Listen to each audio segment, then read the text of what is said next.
এত বছর ধরে একজন লেগ স্পিনারের অভাবে বেশ ভুগছিল বাংলাদেশ ক্রিকেট দল। অবশেষে রিশাদ হোসেনের হাত ধরে যেন সেই অভাব অনেকটাই পূরণ হলো টাইগারদের, এবং সুযোগ পেয়েই তা কাজে লাগিয়েও যাচ্ছেন রিশাদ। আন্তর্জাতিক টি-20তে 2024 ক্রিকেট মৌসুমে নিয়েছেন এখন পর্যন্ত সবচেয়ে বেশি উইকেট।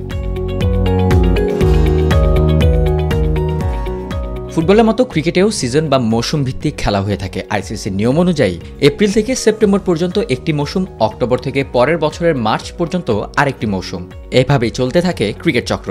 সেই হিসেবে এবারের 2024 মৌসুম অর্থাৎ এপ্রিল থেকে এখন পর্যন্ত আন্তর্জাতিক টি-20তে সর্বোচ্চ 23টি উইকেট নিয়েছেন লেগ স্পিনার রিশাদ। যা শুরুটা হয় মেতে ঘরের মাঠে জিম্বাবুয়ের বিপক্ষে সিরিজ দিয়ে। 5 ম্যাচের সেই সিরিজে 5 উইকেট নেন তিনি। এরপর বিশ্বকাপের আগে যুক্তরাষ্ট্রের বিপক্ষে 3 ম্যাচের সিরিজে নেন 4 উইকেট। সবশেষ টি-20 বিশ্বকাপের সুপার 8 পর্যন্ত 7 ম্যাচে আরও 14 উইকেট নেন এই টাইগার স্পিনার। সব মিলে 15 ম্যাচে 7.4 ইকোনমিতে বল করে এই 23 উইকেট নেন রিশাদ, যেখানে প্রতি 16.7 রানের মধ্যে নিয়েছেন একটি করে উইকেট।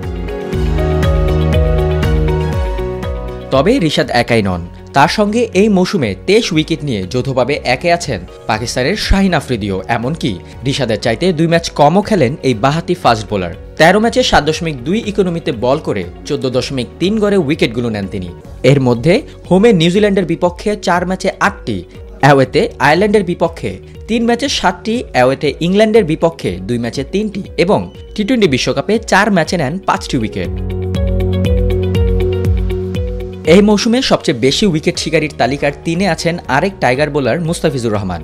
12 ম্যাচে 21 উইকেট নেয়া এই বাঁহাতি কাটার মাস্টার ওভার প্রতি রান দিয়েছেন মাত্র 5.8 করে, যেখানে প্রতি 12.4 রানের মধ্যে নিয়েছেন একটি করে উইকেট।